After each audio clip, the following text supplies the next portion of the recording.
Welcome to the Bookworm Duo, where we explore a variety of books. Let's get started. Okay, so today we are tackling something that feels like, I don't know, a victory lap, at least at the beginning. We are diving into The Housemaid is Watching by Freida McFadden.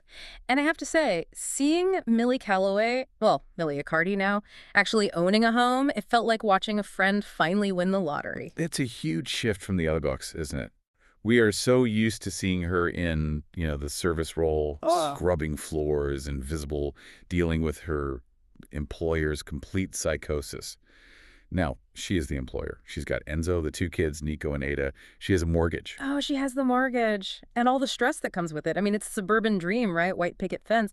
Except in Millie's world, the fence is rotting and the neighbors are watching you with binoculars. That's classic McFadden. She gives Millie this big win. But she puts it on a foundation of, complete quicksand. Right. And I think that's the core of our deep dives today. We're going to trace how this supposed dream home on Long Island just completely falls apart into a nightmare. Let's start with the house itself.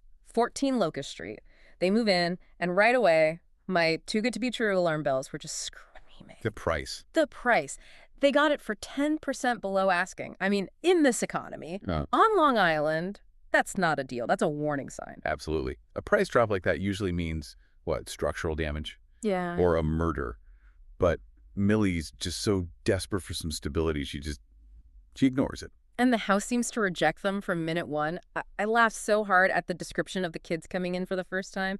Millie's standing there just full of gratitude, and her kids are. Total wrecking balls. Yes. Nico immediately starts bouncing a baseball off the wall. It's perfect. It's such a great contrast. Millie sees a sanctuary, and the kids just see a new playground. It really shows you how little they understand what she went through to get them there. Speaking of liabilities, let's talk about the neighbors. Yeah. Because a house is just a house until you meet the people next door. And Millie, oh man, she hits the jackpot immediately with Suzette Lowell. Suzette is the physical embodiment of all of Millie's insecurities. She opens the door in sweats, totally exhausted, and there's Suzette. Perfect hair, expensive shoes, holding muffins. Weaponized baked goods. It's not a welcome wagon, it's an inspection. Exactly. And she gets right to it. She looks at Millie's new home and calls it rustic. Ouch. That is just...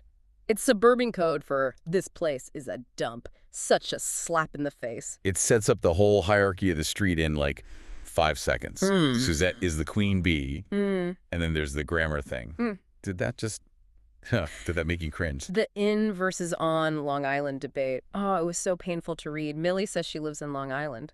And Suzette practically scoffs at her. Yeah. You live on an island, Millie. It's just another way of saying you don't belong here. You don't even know how to talk right. And while she's doing that, she is practically undressing Enzo with her eyes. The way she flirts with him is so brazen, asking him to do yard work, complimenting his muscles. It's so territorial. It's not just flirting.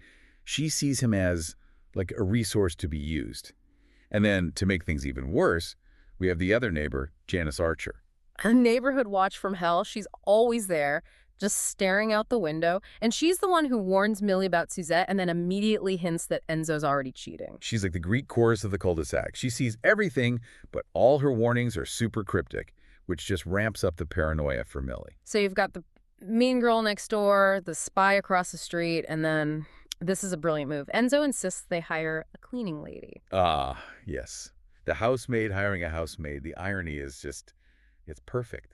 And Millie is so uncomfortable with it. She knows what it's like to be on the other side of that. She has total imposter syndrome about being an employer. And woman they hire, Martha, is like this dark mirror of who Millie used to be. She's robotic, efficient, but there's this predatory stillness to her. Millie catches her snooping through her things. And the logical thing to do is fire her, right? Right. But she can't, because Martha hints that she knows who Millie is. She knows about her past, her criminal record. It's blackmail, Yeah. plain and simple. So now Millie is trapped. She's paying a woman she knows is stealing from her just to keep her new life from imploding. And the stress just keeps building. There's money trouble. Enzo's being weird about it. And then the house itself starts acting up, the scraping sounds at night. Which Enzo just dismisses, oh, it's the house settling. Total gaslighting. And then the thing that just throws gasoline on the fire, the broken window. It had to be Nico. Of course it was Nico. He throws a baseball and smash right through Suzette's expensive antique stained glass window. And they have no money to fix it. So they strike a deal. Nico has to work off the debt by doing chores inside the Lowell house. I hated this part. Every single one of my instincts was screaming, no, it just felt so wrong. You're handing your kid over to the enemy. It's the moment the conflict really escalates. Because while Nico is over there, Enzo starts spending a lot more time in Suzette's house. Working, he says. Yeah, working. He comes home smelling like her perfume, rushing to wash his hands. I mean, it's every classic cheating sign in the book. And the trust just starts to crumble. Millie wants to believe him. She really does.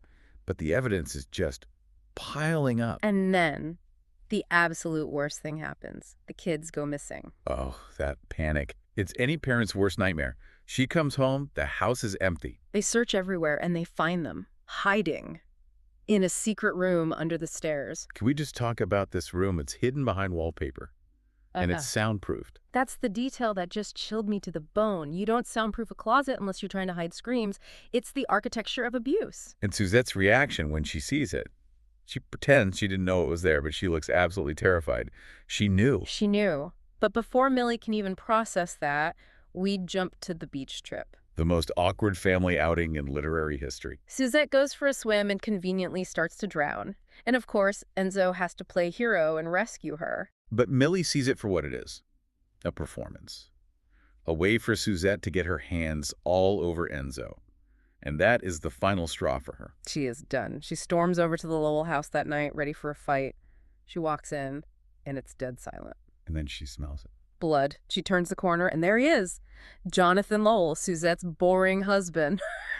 Dead on the floor. And not just dead. His throat has been slit. It's brutal. So Millie runs home, obviously panicking, and what's the first thing she sees? Enzo, at the sink, washing blood off his hands. It is the most incriminating scene you could possibly imagine. He says he cut his hand, but then he hides his bloody shirt. I mean, come on, Enzo. And because Janice is always watching. The police are there in minutes. They focus on Enzo immediately. He had a motive, the affair, he had the opportunity, and then they find the pocket knife with his initials. EA. It's a slam dunk. They even hire the shark of a lawyer, Cecilia Winchester, but it doesn't matter. Because Enzo confesses. He says he did it. He tells the police he murdered Jonathan Lowell. And Millie is just shattered. She knows he's not a killer. She visits him in jail, begging him to tell her why. And he looks at her and says, I did it to protect Ada. And that's the first big twist. This wasn't a crime of passion over an affair. This was about protecting his daughter. So Millie goes home totally confused. She finds Ada, her 11-year-old girl, and says, it's okay, Daddy didn't do it. And Ada looks right at her. And says, I know he didn't because I killed him. That moment, it just sucks all the air out of the room. A child confessing to a murder like that, it completely reframes everything. And Millie just instantly shifts into Mama Bear mode. Morality goes out the window. It's all about survival. But then we find out why. This is the darkest part of the whole book. We learn that Nico wasn't just doing chores at the Lowells.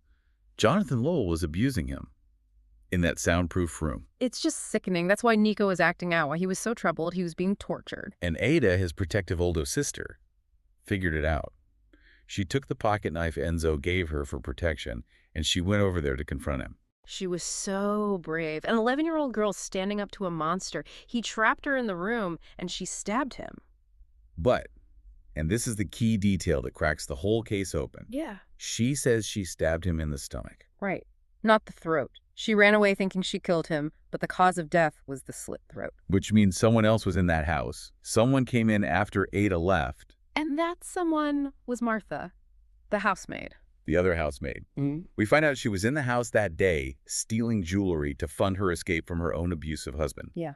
She comes downstairs and finds Jonathan bleeding on the floor. And instead of running, she stays, because Jonathan recognizes her, sees she's stealing, and threatens to call the police. And for Martha, that's a death sentence. It means going back to her abuser. So, triggered by all the powerful, entitled men who've hurt her, she snaps. She finishes the job. And the real kicker. She admits she knew who Millie was the whole time. The famous housemaid who'd been to prison. She saw the Accardis as her ticket out. So Ada drew first blood to save her brother, and Martha finished it to save herself. But now the police have Enzo. Right. And this is where Suzette finally gets what's coming to her. Detective Ramirez Benny finds fingerprints all over that secret room. Suzette's fingerprints. She knew.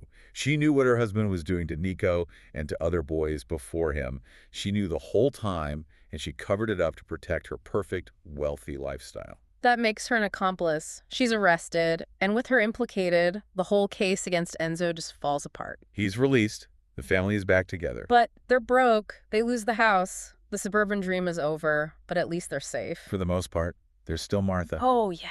The epilogue. Martha got away with it. She's in a motel somewhere, and she has a gun that Enzo gave her. He did. He didn't know she was the killer, of course. He just saw a woman escaping an abusive husband, and he helped her. It's who he is. It's so morally gray. I love it. So in the end, our housemaid, Millie, didn't kill anyone this time. It was the other housemaid. The cycle continues. It really all comes down to secrets, doesn't it? Everyone was keeping a secret to protect someone. Enzo, Ada, Martha, even Suzette. And all of those secrets just collided in one bloody mess on Locust Street.